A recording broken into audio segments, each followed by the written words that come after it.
Favourite serials இனி டிவிக்கு முன்பே சன் நெக்ஸ்ட் ஆப்ல ஜாலியா எல்லாருக்கும் முன்னாடியே பாருங்க. இப்பவே சன் நெக்ஸ்ட் ஆப்பை டவுன்லோட் பண்ணி சப்ஸ்கிரைப் பண்ணுங்க. டேய் போன் ஸ்பீக்கர்ல போடு. இவ்ளோ ரிங் போது ஏன்பா எடுக்க மாட்டேங்கிறீங்க? சத்யா, நான் எவ்வளவு பயந்து ரகசியமா போன் பண்ணிட்டு இருக்கேன் தெரியுமா? அம்மனே, அப்போ மன்னிச்சிருமா. உங்ககிட்ட என்ன பேசுறது எப்படி பேசுறதுன்னு தெரியலம்மா. என்னப்பா நடந்தது? அவங்க திடீர்னு கல்லடைக்குறிச்சிக்கு வந்தது எங்களுக்கு கூட தெரியாது, சொல்லவே இல்ல. அதனால எங்களால எச்சரிக்கை பண்ண முடியல. அவங்க இங்க வந்து என்னென்னவோ வளர்றாங்க. அம்மனே, என்னடா சொல்ற? அப்பா, நீங்க நம்ம வீட்டை யாருக்கோ வித்துட்டு தான் சொல்றாங்க. அம்மனே, அது உண்மைதான்டா. நம்ம வீட்டை நான் வித்துட்டம்மா. என்ன மன்னிச்சிரு தாயி, மன்னிச்சிரு. அப்பா,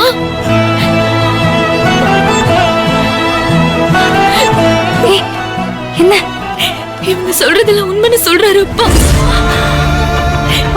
ஸ்பீக்கர்ல போடு. சத்யா, நம்ம வீடு அவங்க எல்லாருக்கும் தெரிஞ்சிச்சுப்பா. ஒருவேளை செல்வன் ஆகி அவங்க குடும்பத்து ஆளுங்களும் எந்த நேரத்துல வேணாலும் இங்க வரலாம். அந்த உண்மையெல்லாம் அவங்களுக்கு தெரிஞ்சு பிரச்சனை ஆகிறதுக்குள்ள நாம வீட்டை விட்டு வந்துருவோன்றதுக்காக நம்ம வீட்டை நான் வித்துட்டேன். உங்க ரெண்டு பேருடைய வாழ்க்கையை நாசமாயிடக்கூடாதுங்கிறதுக்காக நம்ம அப்பா இப்படி செஞ்சேன். ஏப்பா, அதுக்காக எங்க கொடுங்க. இங்க நாங்க என்னடி பண்ணட்டும் சத்யா? தேவி வயிற்றுல குழந்தை இருக்கு, அவளுக்காக தானே நீ இவ்வளவு போராடுற. நாங்க தான் உங்க அப்பா அம்மான்னு தெரிஞ்சா நீ இது வரைக்கும் பட்ட கஷ்டம், செஞ்ச தியாகம் எல்லாமே வீணா போயிடும் சத்யா. அதனால்தான் உங்க அப்பாக்கு ஊரு பூரா கடன் தொல்லை இருக்குன்னு ஒரு பொய் சொல்லி வீட்டை வித்துட்டோம். அப்பா அந்த ஊரு சேர்மன்மா, அவரு ஊர் பூரா கடன் வாங்கினாருன்னு சொன்னா ஊர்ல யாருமா நம்புவாங்க? ஏய், இது ஊருக்காக சொன்ன பொய் இல்லடி, செல்வனாகி குடும்பத்தை நம்ப வைக்க சொன்ன பொய். அத பத்தி நீ கவலைப்படாத. நாங்க வீட்டை வித்தது ஊருக்குள்ள யாருக்கும் தெரியாது. அது தெரியும் போது நாங்க வேற ஏதாவது போய் சொல்லி சமாளிக்கிறோம். ஆனா இப்போதைக்கு வீட்டை வித்தாச்சு. அத நம்பி செல்வனாகி திரும்பி சென்னைக்கு போயிட்டா, அதுதான் முக்கியம். எப்படிமா? அது தாத்தாவும் பாட்டியும் ஆசை ஆசையா கட்டின வீடுமா.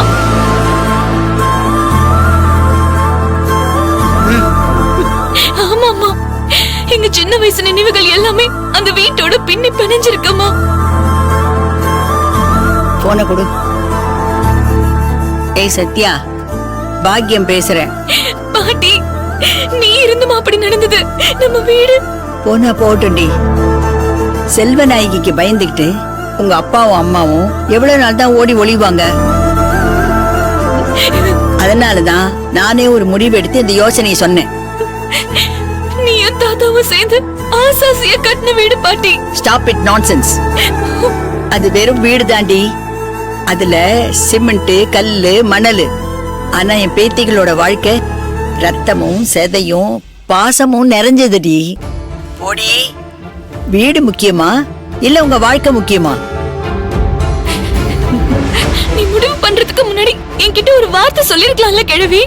நான் ஏதாச்சும் பண்ணி இந்த உலகத்தையே புரட்டி போட்டாவது நீங்க அந்த வீட்டை விக்காத மாதிரி ஏதாச்சும் ஒரு ஐடியா பண்ணிருப்பேன்ல. ஏமா அம்மாடி, நீங்க நினைச்சா இதை விட பெரிய வீட்டை உங்களால வாங்கி தர முடியாது. அது நிச்சயம் முடியும் தாத்தா.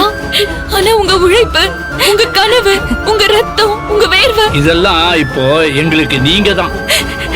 இத பாரு, இதுவே 10 வருஷத்துக்கு முன்னாடி இருந்திருந்தா நானோ பாக்கியமோ இந்த வீட்டை விற்க ஒத்துக்கிட்டு இருக்க மாட்டோம்.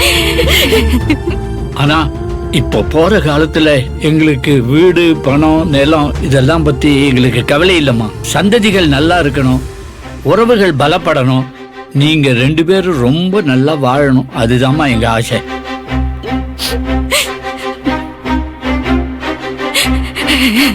உன் அக்காவுக்காக உன் வாழ்க்கையை நீ தியாகம் பண்ணல, அதை விட நாங்க என்னடி பெருசா பண்ணிட்டோம். ஒரு தராசுல உன்னையும் தேவியும், இன்னொரு தராசுல இந்த வீட்டையும் வச்சு பார்த்தோம். உங்க தராசு தான் ஒசந்தது. அதனால இந்த வீட்டை வித்துற சொல்லிட்டேன்.